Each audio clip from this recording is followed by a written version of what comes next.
Tunakushukuru Baba, tunasema asante kwa sababu ya uwepo wako wa juu. Asante kwa asubuhi hii ambao umetuwezesha. Asante Baba kwa maana umetutendea, umetuonekania na hata umetupatia baraka za kiajabu.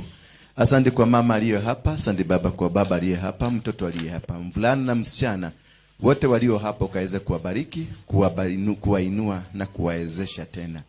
Nitumie kama chombo nikaweze kuwafikia watoto wako na nikaweze kufikisha neno lako kadri ya mapenzi yako. Nisiongezee, nisitoe wala nisiseme yaliyo yangu, bali nikaseme yaliyo yako. Ukawabariki waja wako hawa waliokuja na mahitaji mbalimbali, uwasaidie na uweze kunitumia nikawasaidie. Na nikaweze kufanya kazi kulingana na vile utavyoniambia nikaifanye. Na pia wao ukawafungue masikio na wasifungue macho yao ya kiroho na masikio yao ya kiroho. Wakaone kitu ambacho wakaone na kusikia vitu ambavyo hawajawahi kusikia. Maana hivyo ndivyo ulivyo. Na wale ambao wanatutazama kule ng'ambo, katika manyumbani kwao, kwenye matelevisheni na kwenye TV zao na laptop zao na simu zao, ukawatumie bado kusikia. Uwasaidie na masikio ya kuweza kusikia na kujua ni nini unachokitaka kwao. Na ndio wakaweze kubarikiwa. Na walio wagonjwa kule nyumbani, Baba ukapenyeshe roho wako mpaka kwao, wakapate kufunguliwa tena. Waliofungwa mateka, walioshikwa mateka, maana ulisema huu ndio mwaka wa kuwafungua, wakaweze kufunguliwa. Katika jina la Yesu tuseme amen. Haleluya. Bwana Yesu asifiwe sana. Haleluya. Bwana Yesu asifiwe. Asante sana. Asante sana kwa kufika kwenu. God bless you. It is not kawaida kufika mahali kama hapa ama kuja kanisani. Nakumbuka watu walihama makanisa na wakatoka, si ndio? Lakini umepata nafasi, umerudi kanisani. Hiyo ni jambo tu ya kushuhudia Mungu na kuambia God thank you for allowing me back to your house. Bwana asifiwe sana. I want to thank every woman, every man, every mtoto, mvulana, msichana, wote ambao wako hapa. May God bless you. Asante, mumesalimiwa na watu wa kutoka Amerika, watu kutoka Germany, all over the world. They are saying hi to you. Niwasalimie sana. Wangapi wamesalimika? Today I want us to look at the spirit of stagnation. Watu wengi wamenipigia simu. Hii ni kurudia na rudia. Nilikuwa nimeifundisha hapo awali. I want to return it back there because this thing nimerealize kila mtu hapa, kila mtu amenipigia simu, nimekumiona, it is revolving around the spirit of stagnation. And the spirit of stagnation ni kitu ambacho kinakuzuia. You are stagnated. Uko mahali pamoja, hauendagi. Mtu ameniambia mimi nilienda UK, nimeshida kutoka wakati niko na 25 years na sina hata kanyumba Kenya, sina hata kamshaba Kenya. Mimi nilienda US, kuna msichana alinipigia jana ako US 30 years but nothing to show. Nothing. Na hata saa hii alikuwa ananiambia I'm being moved out of my house because I cannot afford to pay rent. 30 years in the US. Bwana Yesu asifiwe sana. Lakini hii ukiona mtu ameshuka kutoka US amefika, ama dada yako anakuaga huko, utasemaga hey, my sister kutoka US. Unafikiria huko is bed of roses. These people are crying and they need you to rescue them. Bwana Yesu asifiwe sana. They need you to rescue them. They are really suffering. Ukiwaona wako huko ng'ambo, acha kuwasubua. Ukiona akutumii kitu, wachana na yeye.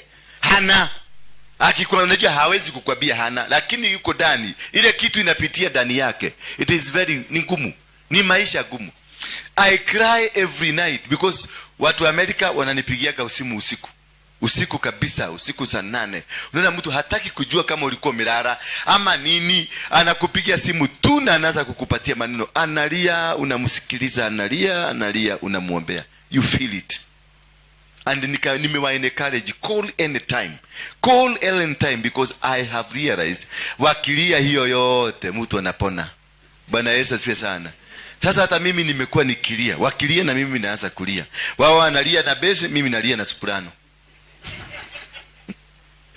Bwana asifiwe sana. So it has been that way. Na nikaona this is a spirit mbili ambazo wako nazo, the spirit of stagnation and the spirit of limitation.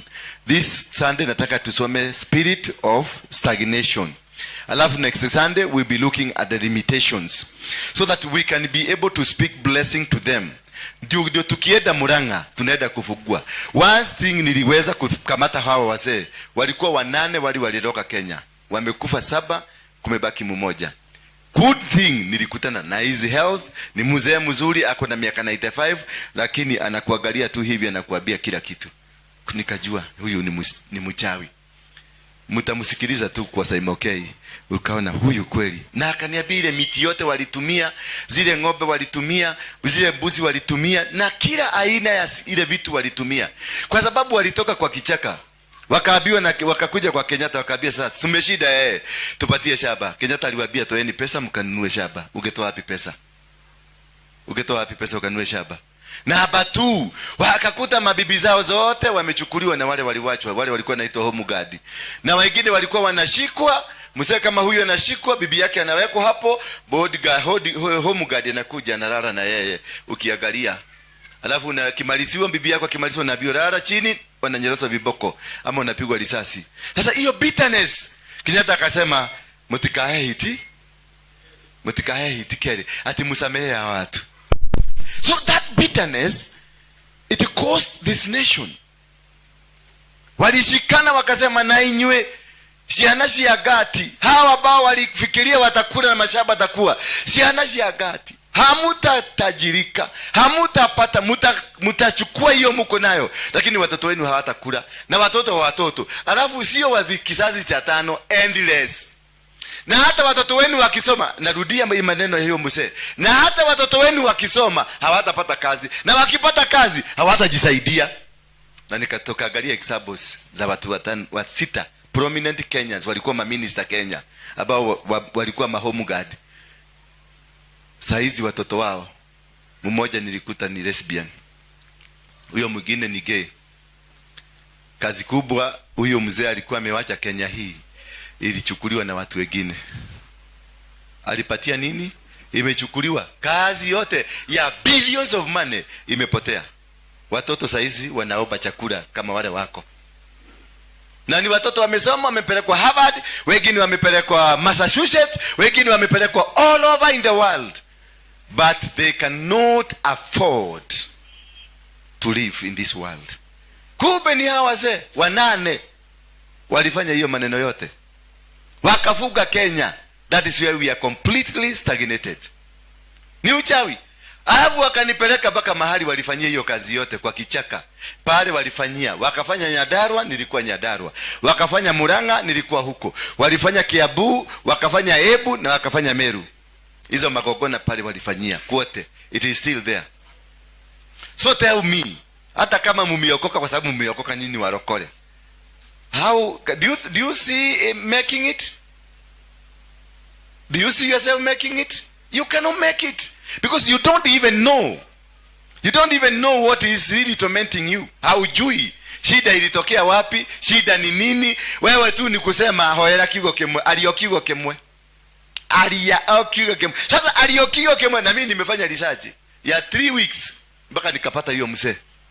Na kupata hiyo mzee ilinigharimu 100,000 shillings. 100,000 shillings. Kumupata, kufika mahali yako, ndio imenigharimu hivyo. Kumbe nilikuwa nampita tu, nilikuwa napita, napelekwa Nyeri, napelekwa wapi, napelekwa huko, napelekwa huko. Karibu waniambia utakula kiapo. Nikaambia kiapo sikuli. Kiapo hapana.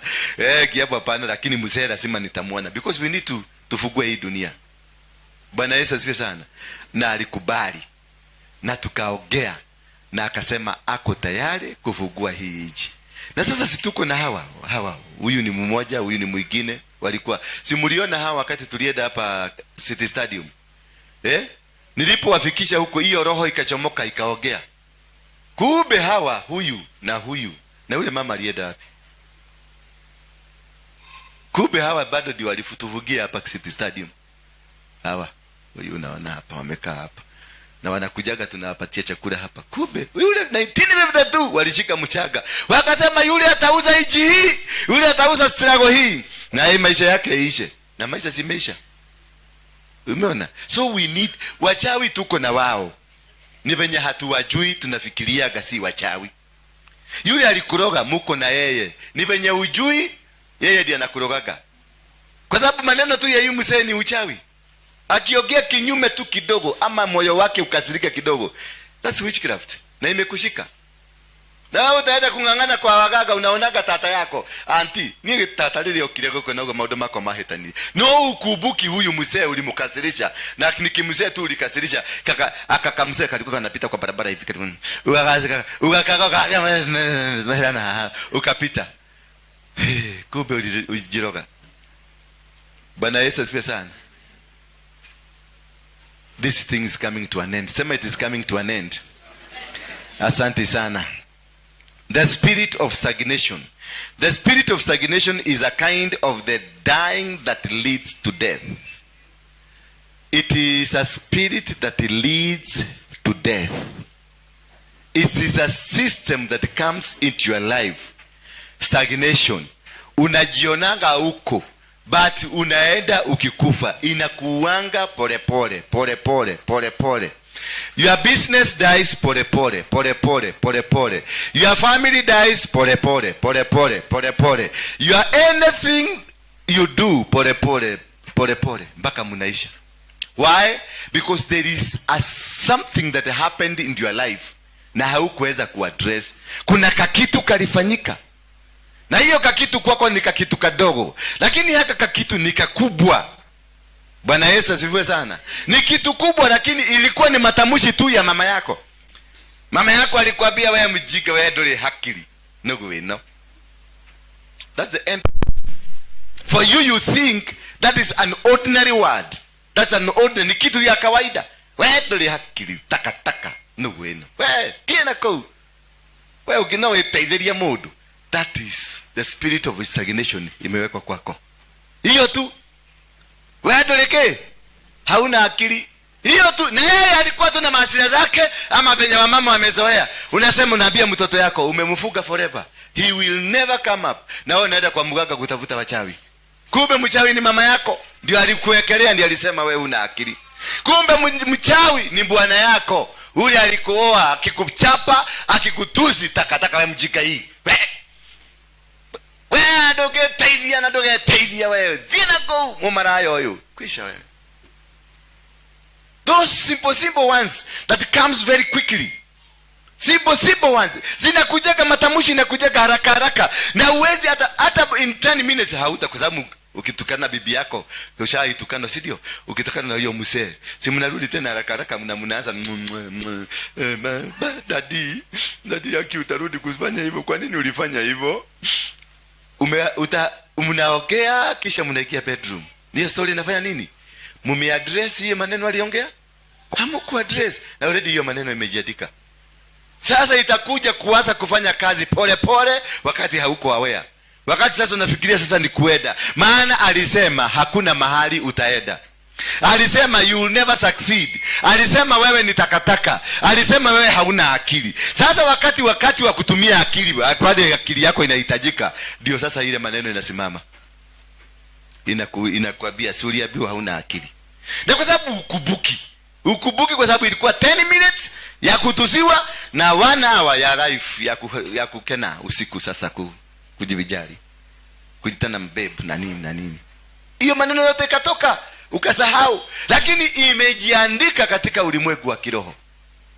Bwana Yesu asifiwe sana. Imefanya nini? Imejiandika katika ulimwengu wa kiroho. So wakati akili inahitajika, ile day akili yako itatakikana, unasikia kina kitu imesimama. Wakati umeitisha certificate yako ya form 4, na certificate yako form 4 ni akili ile ulitumia kwa shule, unasikia unaambiwa nenda tutakuita, lakini mtu wa certificate ya class 8 anakuja, unaona huyu amechukuliwa kazi, na utakutana naye kazini, lakini wewe uko na degree unakataliwa. Kwa nini? Ile maneno ya bwana yako, ile maneno ya mama yako imesimama, kwa sababu uliambiwa hauna akili. So wherever, mahali popote akili itahitajika, hiyo spirit ndio inasimamaga. Bwana Yesu asifiwe sana. Wakati kama uliitwa ng'ombe hii, wakati wa kwenda kununua ng'ombe, wewe unabadilika. Ninakutaka, watu wamejaribu kufuga mang'ombe, imekataa, kwa sababu wewe mwenyewe ni ng'ombe. Uliitwa ng'ombe. So ng'ombe hizi zingine zinaulisana, tunaenda kukaa na hii ng'ombe nyingine ambayo hevanana na sisi kwa nini? Bwana Yesu asifiwe sana. Maana uliitwa ng'ombe. Na ukaitwa buzi na kondoo, hii takataka toka hapa. Wewe ukikutana sasa, unakutana na machokora wamebeba takataka, wakikugoga wanaonaga mmoja wao. Bwana Yesu asifiwe sana. Ushaikutana na watu wa takataka wanakugoga tu na takataka, na wajali wanakwambia mama toka. Kwa sababu wewe wanaona wewe ni mmoja wao, kwa sababu ulito takataka. Unaweza kutumia takataka kweli? Hauwezi tumia takataka, na haihitajiki. Ukiingia mahali unasikia watu ni kama wanasikia unanuka, wanakureject kila mahali. Ukiingia kwa ofisi, kila mtu anakureject kwa sababu ya nini? Ni takataka, unanuka. Bwana Yesu asifiwe sana. Nimeona mmestuka sana, lakini msistuke, kwa sababu ninaona kila mtu kila kitu inajiregister kwa uso yake. Hauneni. We have a solution today. Bwana Yesu asifiwe sana. We have a solution today that you are going to be delivered. Tell your neighbor, I'm going to be delivered. Hata magonjwa mengine unaonaga tunagonjokaga sana. Ni hiyo, wakati uliitwa una akili, ukaitwa wewe ni ng'ombe, unakuta umeanza kufiba hii arthritis. Arthritis ni kama foot and mouth, ile ya ng'ombe. Sasa unakuta kwa sababu uliitwa ng'ombe, unakuta magonjwa ya ng'ombe ndio inakushika. Bwana Yesu asifiwe sana. Na kwa sababu hutapelekwa kwa monada urushwe ndani ya deep, unakuta sasa wewe unakaa tu, na unakuta inaitangwa kuguni na pedibags zinakuaga kwa kitanda yako. Ushaiona kuna mzee unaona yani mtu kitanda yake peke yake ndio iko na kuguni nyumba mzima. Wakati wameona story kama hiyo, unakuta kitanda ya mtu mmoja nyumba mzima ndio iko na kuguni. Ni kwa sababu kuguni na igo koma ni familia moja. Kwa sababu uliitwa ng'ombe, unakuta tajiko komani ya kunyonya damu, na wewe inakunyonyaga damu. Hebu tuangalie kitabu ya Sefania 1:12. Inasema, at that time I will search Jerusalem with lamps, and I will punish the men who are complacent, those who say in their hearts, the Lord will not do good, nor will he do ill. The goods shall be plundered and their houses laid to waste, though they are blind houses. Bwana Yesu asifiwe sana. Ukiona you are suffering from a particular thing, you are not the originator. The originator might be 400 years away from you. So when you are addressing this issue, usikuja kusema aliakiko kemwe. Sitasema, kwa sababu nataka tujue hii shida yako imetoka wapi. I will not be dealing with the branches. Nataka kudeal na mzizi, ndio nijue ni nini hasa inakula mnyumba yenu. Ndio nijue ni nini laana hii imetoka wapi. Hii shida ilitoka wapi? Hii shida ni nani alilete? Why are you limited? Why are you stagnated? Why are you suffering? Why are you facing this kind of challenges that you are facing? Bwana Yesu asifiwe sana. Unakuta mama aliolewa na umasikini, amezaa watoto na umasikini, amekufa na umasikini, kila kitu ni umasikini. And nothing is changing. Kwa tata ni umasikini, kwa kina anko ni umasikini, kwa kina kuka ni umasikini, and nothing is changing. That is the spirit of stagnation iko. Na hii kutokana na wewe. Sasa wacha kungangana na pastor niombe neno moja tu, nataka neno moja. Hapana. Kuja tukae chini. Biblia inasema kuja tusemesane. Kuja tufanye nini? Kuja tusemesane, tuchimbue, tujue what is the problem. Because the problem yako hiyo unapitia saa hii, wewe sio mwanzilishi, ni kitu ulimekuta na ni kitu inatebeaga. It's a family tree, ni mti ya kifamilia. Hii kule kote inajulikana na wanajua kwenye hii familia tumewakamata, na tuliwakamata na neno moja tu ya mzee, ama neno ya baba, ya mama, ama neno moja tu ya mzee wa kijiji. Hiyo ndio likamata familia. Ama venye sasa wazee wanakujaga wanakulaani na unalaanika. Haikaendelea kusema, so I took verse number 4. I brought them into the house of the Lord, into the chamber of the son of Hanan, the son of Gildarium, the man of God, which was near to the chamber official above the chamber of Masenia, the son of Selum, keeper of the threshold. Akapeleka. Kwa hivyo kuna madhabahu ingine lazima iende kwa nyumba ya Mungu, na utafute mtumishi ambaye ni kuhani akusaidie. waliambiwa wapelekwe kwa nyumba ya Mungu. Na walipopelekwa kwa nyumba ya Mungu, hapo ndio waliambiwa wapelekwe kwenye chumba kile cha ndani ambacho kiko karibu na madhabahu. Kumaanisha ni nini? Ile kitu wanaenda kushughulikiwa ni ile madhabahu iko ndani yao. Ndio wakaambiwa waende wapelekwe mpaka nyumba. Sasa kuna mambo mengine hata ukiniita kule kwenye kijijini sitakuja. Mpaka ndakwambia rudi kuja hapa kwenye madhabahu. Maana ni madhabahu igongana na nini? Na madhabahu ingine. Maana ile kitu imekufuga ni madhabahu. Ile kitu imekufuga sio kitu ya leo, sio kitu ya jana, ni kitu ya miaka mingi. Bwana Yesu asifiwe sana. Na akaambiwa uwapeleke familia mzima ya Warekabu, uwapeleke familia mzima ya Mr. Wino. Na Wino ako na miaka 400. Sasa unachukua ule ukoo ya Wino, ukoo ya Joroge, ukoo ya Waruinge, ukoo ya Kemani, 400 years unalete hapa karibu. Na akaambiwa wapelekwe kwa nyumba ya nani?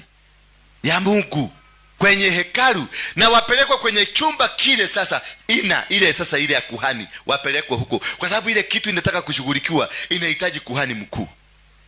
Bwana Yesu asifiwe sana. Na ndio naona tunakujaga kanisani, na sio kanisani tunakujaga tu hivi hivi. You are going to church must bring answers to your life. Wakati mwingine unatumia akili, tumia akili, wisdom kidogo tu. Hata kama una mingi, hiyo kidogo uko nao tumia tu. Unajinasua mahali unaweza kuwa kwenye kamutaro kabaya, jinasue tu, usiletee shida watu wengine. Bwana Yesu asifiwe sana. Sasa hawa watu waliambiwa waende nyumba ya Mungu. Hawakuambiwa waendeni kwenu mnigojee huko. Waliitwa kwa nyumba ya Mungu. Kwa hivyo kuna madhabahu lazima uifanyikie kwa nyumba ya Mungu. Kuna vitu ambavyo lazima, kwanza hii spirit of stagnation lazima ukuje, ndio roho ya Mungu akuje anene aseme this is the generation. Ilianzia hapa. Huyu mzee ameleta generation mzima, Jeremia ameleta generation mzima, wakakuja. Verse 5 inasema, then I set before the Rechabites pitchers full of wine and a cup, and I said to them, drink wine. Venye aliagizwa Jeremia, venye aliagizwa, akawaambia sasa, akaweka wine kwa vikombe. Familia mzima akaiwekea wine. Alipowekea wine akawaambia sasa kuleni. Bwana Yesu asifiwe sana. Wakamwambia nini? Sasa imagine sasa mmekuja kanisa na wewe ni mwokovu. Pombe ni si kukunywa, huwezi kunywa pombe. Kama pastor kama huyu ametrainiwa kwa Winners Chapel. Sasa mwambie mtu kama huyu akunywe wine, si hata kukoga. Kwa sababu ameokoka ameisha. Lakini ni pua. I don't mean you are poor. Lakini yeye ni pua. Anateseka mateso mengine haieleweki. Bwana Yesu asifiwe sana. Haleluya. Lakini nimemwambia Mungu ameniambia kula glasi ya wine. Angalia venye mmeniangalia na macho mengine. Leo pastor ole dago tuira no tuire tunywe wine. Mimi hata nikiambiwa nikwambie kule mchanga nitakwambia kula mchanga. Kama ndio itakufungua utakula tu. Bwana Yesu asifiwe sana. Acha kuniangalia vibaya. Sasa mchanga imepimwa, imewekwa dawa, nitakula aje? So wakasema namna gani? Then I said before the Rechabites pitchers of wine, full of wine, and the cups, and I said to them, drink wine. Huyu ni mtumishi. Huyu ni nani? Ni mtumishi wa Mungu, anaitwa Jeremia. Ameambia watu hawa kunyweni wine. Lakini sikiliza hawa watu venye watamwambia. Hawa watu hawatataka, kwa sababu ni wale wa Kristo warokole, wale wameokoka, waliokoka 1900 ama walikuta manyanya walikuwa. Verse 6, but they answered, we will drink no wine, for Jonadab. Sasa ametokelezea yule aliongea. Mungu alikuwa anaongea na mambo ya Rechabite. Sasa yule aliongea maneno wamemlete. Kwa hivyo unaweza kuwa unang'ang'ana na kitu direction hii, kumbe sio hiyo direction iko padi hii. Bwana Yesu asifiwe sana. Sasa wakati waliambiwa kunywa wine, ndio ile spirit ya mzee ikaongea sasa. Akaambia, we will drink no wine. Why? Jonadab, our grandfather. Bwana Yesu asifiwe sana. Jonadab, our great grandfather. Hii ya kwanza ilikuwa inaonekana ni Rechabites, the Rechabites. Lakini sasa wenye kugogwa, wenye kuvuguliwa wanalipuka, wanasema sosi ya shida yetu ni gani? Wakasema hivi, we will drink no wine, for Jonadab the son of Rechab, our fathers commanded us, you shall not drink wine, neither you nor your sons forever. Why? You shall not build. Angalia sasa, sikiliza sasa hapo. Waliambiwa you shall not drink wine, you nor your son. Namba 2, wakaambiwa musiwahi kufanya nini? Wakaambiwa ya kwamba you shall not build a house, you shall not sow a seed, you shall not plant or have vineyard, but you shall live in tents all your days. Hiyo ni nini sasa? Hiyo ni nini? Ameambiwa hautalima, wacha tu wine. Huyu alikuja na glasi ya wine. Sasa wametoa maneno yote venye waliambiwa. Hamutawahi lima, hamutawahi vuna mizabibu, hamsiwahi kujenga nyumba, mkaage kwa tent. Sasa kama wewe unaishi kwa kanyumba ya matope mpaka saa hii na umesoma, kuna hiyo laana. Sasa kama wewe hujai jenga kanyumba na unaishi dunia hii na unasemaga uko kwenye huu ulimwengu, uko na laana. Waliambiwa Yeremia alikuja na glasi ya wine, na wao wakakuja na maneno. Wakasema sasa wachana na wine. Tuliambiwa tusiwahi kunywa. Namba 2, tusiwahi jenga. Namba 3, tusiwahi lima mizabibu. Namba 4, tusiwahi hata kufanya chochote. Tuishi kwa tent miaka yote. Tent ni nini? Tent ni roho ya umaskini. Waliambiwa waishi. Ni nani aliwaambia? Jonadab Wuka. So unakuja unaniambia aliyakiugo kemwe kiume tu. Sasa hapo nitaadresi aje kiugo kemwe? Na umeona Biblia mwanzo kabisa ilikuwa Warekabu, ilikuwa nyumba ya Rekabu, imeruka imeenda sasa uko mbele imekuta Jonadab, na imeleta mpaka ile condition, ile katiba venye ilitengenezwa, katiba venye ilisemekana, hamutawahi ruhusiwa, hamutaruhusiwa kukunywa, hamutaruhusiwa kufanya, hamutaruhusiwa kulima mizabibu. Walikatazwa. Na ni mzee mmoja tu alisema hiyo maneno yote, si watu wawili. Ni mzee alisema na mzee akaondokea, hayuko hai. Sasa hii wanafuata ni historia. Naye Mungu ametuma Yeremia, amemwambia wapeleke huko, waambie wakunywe glasi ya wine. Wamemwambia hatukunywe. Na huyu ni mtumishi, na kwa sababu wamefugwa na mzee, hawatoni mambo ya Mungu, hawani mambo ya Mungu, hawataona. Ndio naona watu wengi hata ukiwaambia hii maneno wanasema hii maneno yote ilikwisha. Wanasema huyu mtu hahubiri maneno vizuri, hahubiri hivi, kwa sababu wewe umefugwa. Uliambiwa ukae hapo mpaka maisha yako yote ishe. Bwana Yesu asifiwe sana. Kale kuko to magaginya kanyoba dire dagia. Ni shosho, ni great grandfather. Ile vituko yote mliniona Kenya hii na Mugeke, ni vituko ya msemo mmoja alikuwa anaitwa General Waruinge, ambaye ni Guka, ni baba ya Guka, ambaye mimi nimetajwa, I'm named after him. Bwana Yesu asifiwe sana. So whatever that is disturbing you now, it is not a yesterday thing. Whatever sin that you are in, usherati ambao unafanya sasa, it is not you. Wizi ambayo yuko kwa mtoto yako, it is not you. The kind of diseases uko nazo kwako katika mwili wako, it is not you. Trace it back and you will find it somewhere. Kuna mahali ilitoka, kuna mahali ilitoka. And therefore inasema you shall not build a house, you shall not sow a seed. Amekwambiaje? You shall not build a house, meaning your life here on earth will forever be temporary. A house is a significance of your permanency on earth. Ukiwa na nyumba unasema umemiliki. Teli, kujenga nyumba unaijenga kwa teli yako, kwa mchanga yako, meaning umebarikiwa. Kama umejenga nyumba ni kumaanisha udogo umekubaliana na wewe. Na kama hauna nyumba ni kumaanisha udogo haijawekewa signature ya kukubaliana na wewe. Bwana Yesu asifiwe sana. Kumaanisha wewe una laana ya nini? Ya udogo. That is step number 1. Kama hauna kadhunu, kama hauna kakitu unaitaga yako, hauna ruhusa ya kuishi. Na unaonaga wale watu kama hakuna ruhusa kamili, utakuta umenunua mchanga, hiyo mchanga inawekwa kesi. Ukienda tu kuvunja hiyo madhabahu, ukienda kutoka kwa hiyo minara, ukienda kutoka kwa hiyo mapingu ambazo zimewekwa, unasikia umenunua shaba in the wrong place. Bwana Yesu asifiwe sana. Kwa sababu unang'ang'ana, unataka kutoka kwa hiyo madhabahu, na uko na nguvu ya kutoka, na unataka kutoka, lakini kwa sababu umeshikwa mashagera, ukienda kutoka unakamatwa, unarudishwa nyuma. Ukienda kutoka unakamatwa, unarudishwa nyuma. Unaona, unang'ang'ana. Ndio unasemanga, unasikia kama mama akiuliza, kai dange ko heteirie ko, nilikosea wapi? Kwa sababu BBD nimefanya, nimeenda Amerika, nimeenda Australia, nimeenda Iraq na Iran, nimefanya kazi mingi, nikakusanya 700,000 kukuja nikanunua kashaba. Nilipotulipa wenyewe wakatokelezea jasho yangu yote ya Afghanistan na mateso ya kukaa kwenye desert ikaenda siku moja. Because kuna kasi, kuna kitu ina operate ndani yako. Ukienda kuguza tu doa, unasikia kuna kitu inasimama, maana there is a curse ya doa.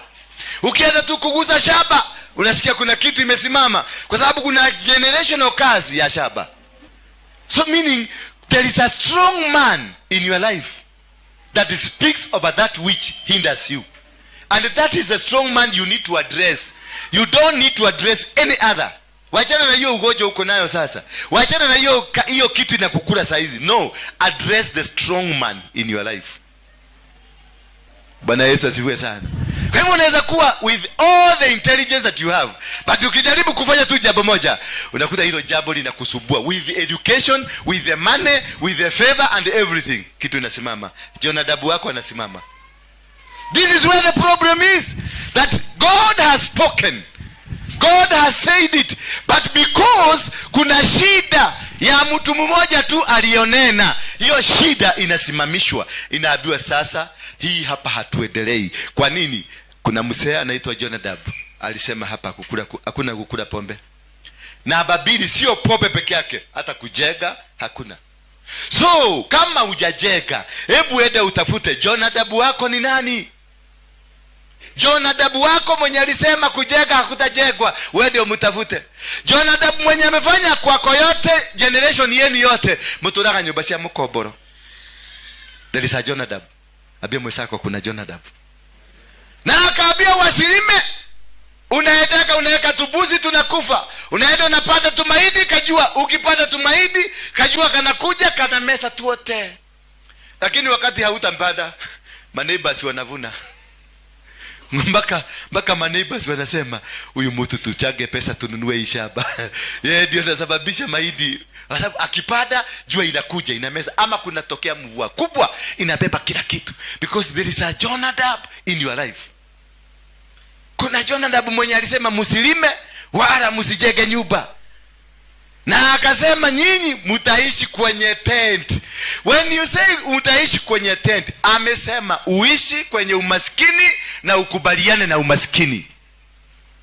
Bwana Yesu asifiwe sana. Uishi kwa nini? Kuishi kwenye tent ni kuishi kwenye umaskini na kukubaliana na umaskini, na unaona I'm comfortable. Kafefite tu ni se kafefite dedo mabadi makoginya town kokogene gwefaga. Akifika town nampatia shilingi 100, umempatia kupanda town, hataki ya kukula, hataki ya kurudi. Bwana Yesu asifiwe sana. Akifika town dedo mabadi makoginya musie. Ako comfortable na mabadi. Yanataka 250 ama 100 ama 200 ya kumleta town na ya kumrudisha, na hako sawa. Sema hako sawa. Hako sawa, comfortable kabisa.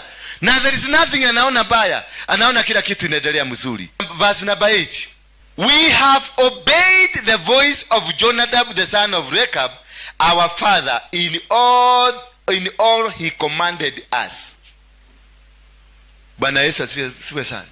In all that this man commanded them, hakuna kitu wamekosa kuobey. Na wanasema hata sasa hatukosi kuobey, tunaendelea kuobey. Kwa sababu you are antagonized, umefungwa kwenye laana. Ndio hata ukikuja kutolewa kwa hiyo laana, unaona huyu mtu anakuja kukosea direction. Kwa sababu walitii mugabo ya mtu, wakakataa kutii mugabo ya Mungu. Bwana Yesu asifiwe sana. Na akasema sisi we have obeyed and we will continue to obey. It doesn't matter whether you are saved, wewe ni pastor, wewe ni apostle, whatever you think you are, it is not a problem. Yes, we are okay with you. Hatuna shida na pastor ubiri. Nikisema pokea gari, mnasema amen. Pokea shamba, mnasema amen. Pokea nini? Lakini simeshindwa kukuambia Jonadab wako kwa maisha yako. Alisema usikuwe na shamba. Alisema usijenge nyumba. Alisema usilime. Alisema usikuwe na anything in your life. Bwana Yesu asifiwe sana. And that is now the key. The key is not whatever you are seeing now, because what you are seeing ni branches, ni mahuti. They are branches, na leaves. You need to address to know where is the source of the problem. Who is my Jonadab? Ni nani huyu alisema maneno kwa maisha yangu? Why am I suffering? Why am I facing the challenge I'm facing today? Nimefungua kanisa haijasimama. Nimeanzisha doa haijasimama. Nimekuwa na nini? Hakuna, nothing working in my life. Bwana Yesu asifiwe sana. Ile kazi kubwa nafanyanga, nikiingia kwa hoka kuuza mare, unakuta I'm comfortable na inafanya kazi. Mareve na deve mare. Ukizunguka mtaani unauza 300 na unasema mudhi nyadetie. Dina mwana matatu mudhi. Mudhi nyako mwega mwana 300. You must address those things. The order and the word spoken. Na alafu kujua ni nani. Who is your Jonadab in your family? Who is this that spoke against our marriages? Who is this that spoke against kuendelea kwetu, our success? Who is this spoke against my ministry? Who is this spoke against my business? Your Jonadab is still there. Bwana Yesu asifiwe sana. So for this, how do we come out of this? Tuangalie Jeremiah 1:10. Inasema, see, I have set you this day over nations and over kingdoms. Nations, it is an institution that you are in. Iyo sasa hiyo kerumi, iyo maneno ilinenewa watu wa Jonadab. Iyo ndio sasa nation. That is what is controlling. That's the nation you are living in. But what is a kingdom? The kingdom is the spirit behind that nation.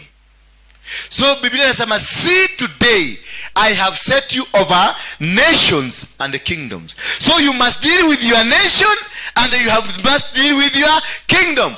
You deal with the physical you and deal with the spirit that has tormented you. Bwana Yesu asifiwe sana. So the physical you, wewe kwanza ukataane na hiyo kirumi. Useme Jonadab alisema tusijenge nyumba, nitajenga nyumba. Jonadab alisema sitakula glasi ya wine, nitaikula. Jonadab alisema watoto wetu wasifanye, nitafanya. Bwana Yesu asifiwe sana. You are dealing with the physical part. But number 2, now you come to the spiritual part. You cut and delink yourself from your kirumi in the spiritual realm. Ndio kwa maana waliambiwa wapelekwe kwa nyumba ya nani? Ya Mungu. Ndio hiyo kirumi ivujwe. Kwa sababu hakuna mahali kwingine ingevujiwa. Lazima wangevujiwa. Kwa sababu he was dealing the physical ni wine. Kwa sababu hiyo ndio walikataswa. Then in the house of the Lord ndio washughulikie the spiritual part. So we must deal with you. Ni kubadilisha kwanza hiyo urokole yako na uokovu yako ya ujinga, weka chini. Uanze kujisearch. Ujue ni Jonadab mgani ako kwako. Wacha kuniambia ati Yesu alikukufia. Yesu alisema hakuna kitu amekuja kubadilisha. Yesu alikuteta kuleta uregesho yako, the platform, your platform connection. When man was created by God, he was given dominion. Genesis 1:28. Man was given dominion and told to subdue the earth. Lakini wakati walifanya makosa ile shamba ya Eden, ndio waliondolewa na dominion ikaondolewa. So that is why Jesus came back to return the dominion. So whosoever believes in Jesus Christ will access the dominion ya dunia hii. So ujinga ya uokole ya hiyo kiokofu kigi toa kwanza. Deal the physical part of you. Know that there are challenges in your family. You've been going to church, yes, but there are challenges in our family. How do I come out of it? You sit down now, umwambia Yesu, nipatie mamlaka, nipatie nguvu, niweze kujua Jonadab wa kwetu ni nani.